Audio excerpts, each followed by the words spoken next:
Hello, I'm a longtime user of Reaktor, and I've recently been inspired by a new Reaktor device to actually do a video about it. I think it's that cool. Here's the view of the website where it comes from. The device is called Wellenreiter, and it's described by its maker as a fantastic sounding sampler wavetable synth. Goes on to say, warning, this is not an emulation sampler. It's a sample-based synth, in simplest terms. And it's got a lot of strange features and a lot of really wonderful features that I think make it worth explaining. More people should know about this. It's not free. I think it's about 30 bucks, 30 euro. So you won't find it in the user library, but I think it's pretty exceptional. So that's why I'm wanting to show it. So here's the device itself. And it's got an awful lot going on. I'm not going to try and explain everything. I don't understand everything about it. But the main things that I wanted to show would be to give you a quick rundown of what the various parts are, and then to demonstrate them in a little way. Some things are self-explanatory, like this is the levels over here. This FX on button turns on and off the various effects. From there on in, it's kind of complicated. One thing you'll notice, perhaps, is that I've turned on the headers here. If you look back at the image from the website, there are no headers for the devices. So I've turned on these A and B view things just so you can see that there's actually two devices here. There's the Wellenreiter and the sampler. If you look up here, you'll see actually there's quite a few different devices in the full ensemble, most of which are not visible. The two that we always see, though, are the sampler and the kind of the driver and the effects unit. So right off the bat, the reason I wanted to talk about that is that the device is basically samplers for the oscillators and the sequencer for the input. You have to go through a little hoop here to turn it on so that we'll see your MIDI keys. So that's the first thing I wanted to share. You need to select the sampler module down here, and then go to the Reaktor properties under Connect, and here under MIDI in, well, I need to turn it on here. There you go. You need to select from here your various MIDI in ports or drivers. I'm just turning on my physical keyboard. And down in here under Select Instruments, you'll notice that the Wellenreiter itself is also listed as a source. That's optional, but typical to leave it on. So what happens when you basically turn this thing on is that the sequencer here starts running, driving whatever sounds are loaded up into the two sample playback devices. The reason we're not hearing that now is because there's an option here in this row here, which is all about, it's about the sequencer. There's a setting here. You can scroll through the various settings here, one of which is external. When it's set to external, that means it's only hearing your keys. But if you switch it to any of these other settings, you're basically turning the sequencer on.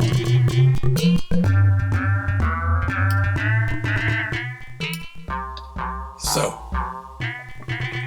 that's how you typically run it, and you go to the sequencer here to set up options there, and go to these settings here to choose what samples are loaded. But before we get to that, I want to show probably the most confusing thing about this device to experienced Reaktor users, and that is that there's a unique snapshot management structure built in here called by the builder the flex system. You notice over here in the sidebar and under snapshots, they're what look like a bunch of snapshots. In fact, these are what the builder called master snaps, because each individual snapshot over here gives you access to an 8x8 grid of kind of internal snapshots that he calls flexes. So, for instance, we're on packet number 1 set to flex number 1, and in packet number 1 there are 8 different flexes. Then you can switch to packet number 2, and there are 8 more flexes. And in each case, the settings for pretty much everything can be different, just like a regular snap. So in this case, the sequencer for Roman numeral 209 has got the sequencer setting is not set to external, so we're hearing the sequencer run here. Okay, the important things to notice about this, though, I mean, this at first it seems like just an interruption to your normal use of Reaktor, and in a way it is, because the typical way I think people use Reaktor snaps is you choose one, play it, start tweaking it, and the minute you like it, you store it to change it, overwrite it, or you hit insert and append down here, or append to create a new snap without tampering with the original one. In this setup, it works rather differently. The minute you change something here in one of these flexes, it stays changed. In other words, if I switch this to 4 bars and change some setting, maybe change the sequencer a bit, and then switch to a new flex, if I go back to the one I just left, it's the way I edited it. In other words, it hasn't been saved, but it's not reverting. However, if you don't save it by using the store button here, if you switch to another master snap, that you'll lose it then. So in that sense, it does work just like normal snaps in Reaktor. You have to save the snap you're on. The point is that here you've got 64 different settings to store within each snap. So you can go, as long as you never change snaps over here, whatever you do with any of these individual flexes will stay that way without needing to be stored. But if you switch to another master snap, you'll lose it all. So you have to store regularly. There's another interesting feature is that whatever flex and packet you're on in one snap, that's consistent. In other words, you can switch to all these other master snaps and they'll always go. This thing won't change, so you can't set up a different packet and a different flex for each of your snaps and move between them,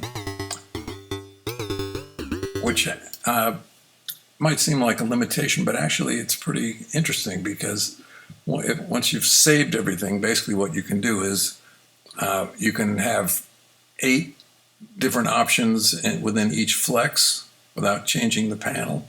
You can also have as many different options kind of going this way as you have snaps.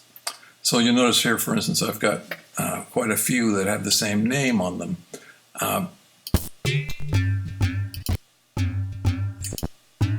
You notice as I'm switching between these, they're all the same on this one. But I could store a different variation on this, either this way or this way. Hoping that makes sense. So it adds some interesting wrinkles to the snap saving routine that you're used to in Reaktor. As I said, when I first ran into it, I thought, why am I bothering with all this? I'm so used to doing it another way, but I've come to be okay with it. So that out of the way, let me just run through the main parts here. So here's the flex system. and there's copying and pasting and randomizing functions and default settings in there. Then there's the sequencer, which you access through this tab, but you can also control a bit from this main panel here. This external setting, of course, external or other options is the main thing. And if you've got it set to any of the other settings, it'll actually step through some chord changes, and you can change scales and root notes and so forth. And also octave, which is kind of interesting. So for instance,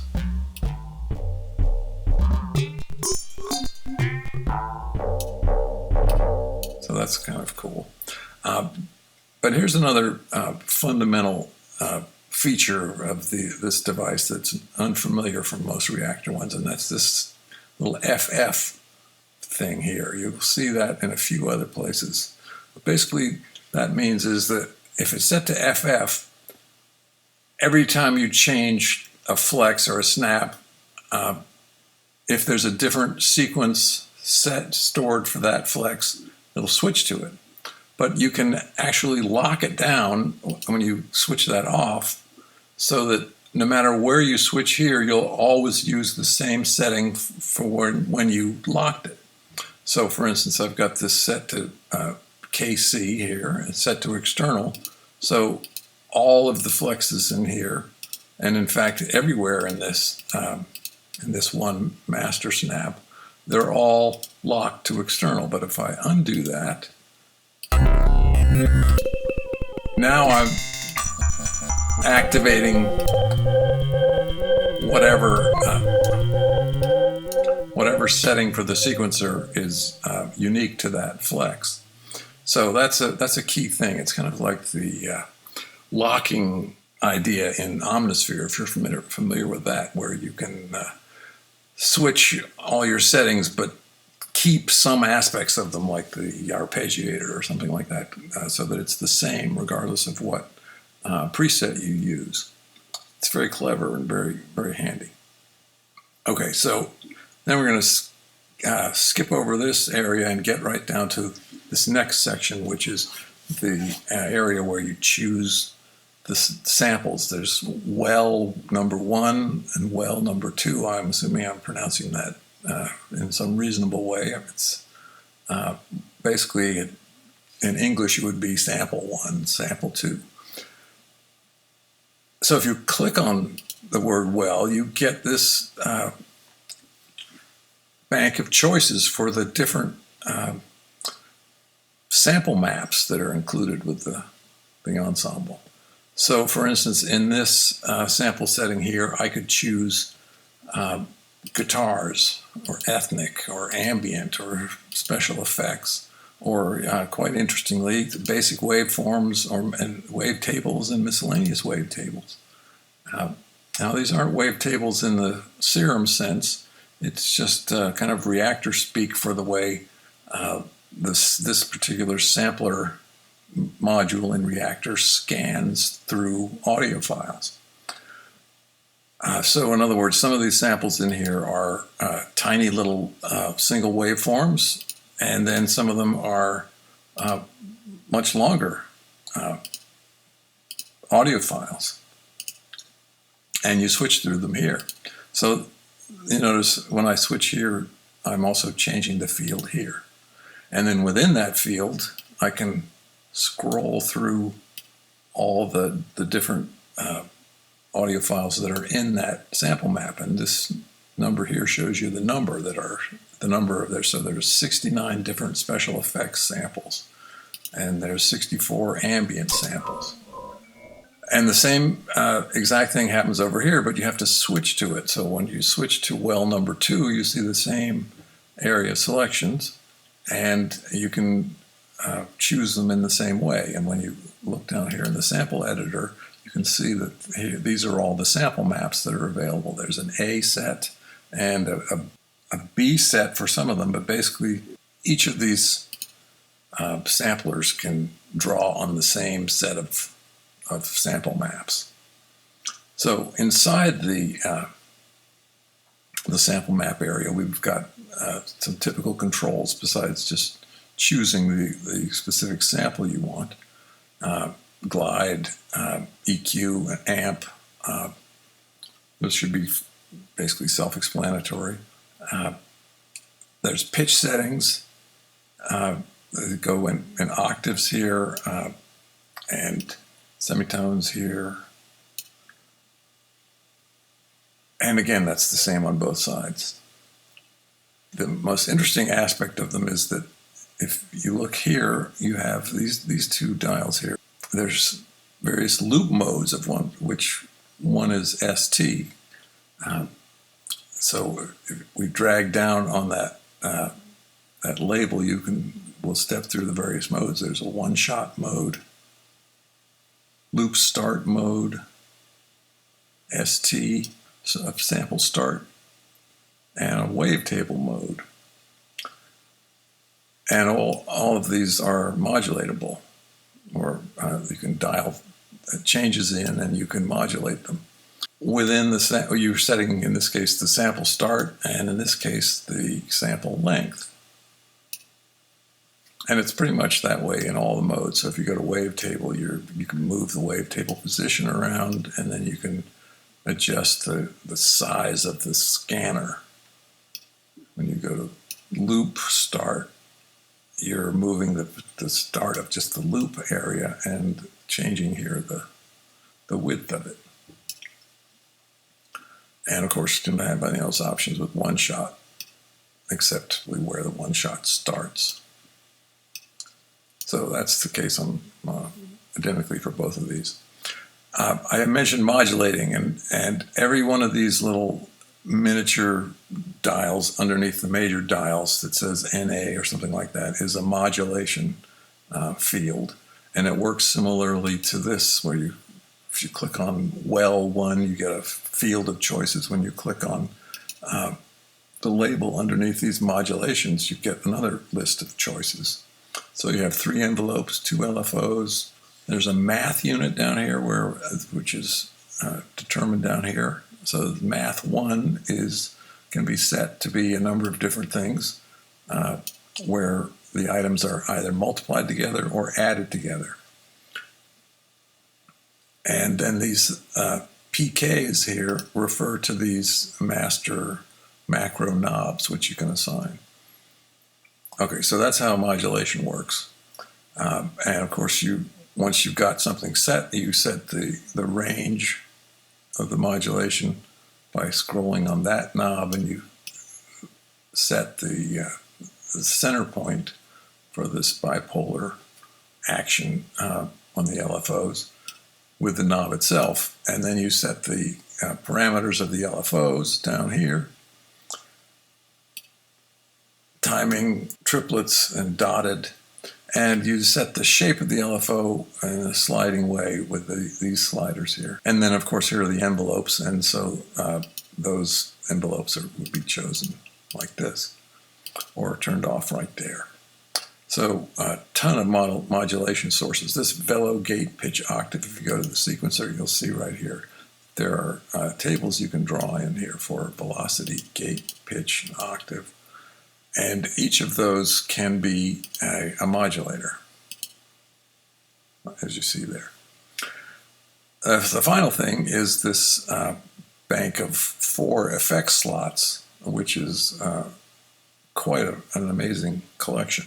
If you remember, if we go back to this setting over here to see the various elements, I said there's really only 2 visible, but you can see, if you're old-time Reaktor user, you can see the name of some factory devices, FX devices like Ecomania, Space Master, and a few others, which are not perfectly obvious. But so they're all in there. They're just hidden from view, and they're feeding a very large collection of effects. And again, it works in the same way. For each of these 4 slots, if you click on the name, you'll get a new field of choices. So that in this first box here, you can choose all various delay and gating types of effects. In the second one here, it's basically reverbs. In the third one here, it's distortions. and the last one is filters. So you select the heading here, choose the thing you want, and you turn it on with the on and off knob there. You can also turn the whole effects engine itself on and off up here, and you can set the extent to which the low and high frequencies are being sent to the effects chain. And most interestingly, you can also go to this window here and change, by scrolling in here, you change the order of the various effects categories: the filter, time, delay, of course, reverb, and drive. And you can see these little numbers here which show you actually which is coming first. But you can also, they exist in a mixing grid. If you click on default here, they're all kind of going in series. But you can randomize the mix, and you can also individually control the mix levels from series to parallel. It's a little bit hard to picture. You just kind of have to work it by ear, but it's very powerful. And the effects are truly powerful and amazing themselves. It's kind of a lesson for people like myself who have kind of sneered at the factory Reaktor effects, to see that in this case they have been absolutely made the most of. So that, for instance, under delay, there's all kinds of delay effects that I didn't really realize were available inside Reaktor factory items, and they can sound extraordinary. So there we have the basics of the walkthrough: the effects, the modulators, the samples, and the snapshots and the sequences. So let's get on now to actually what it sounds like and how I've discovered to play with it.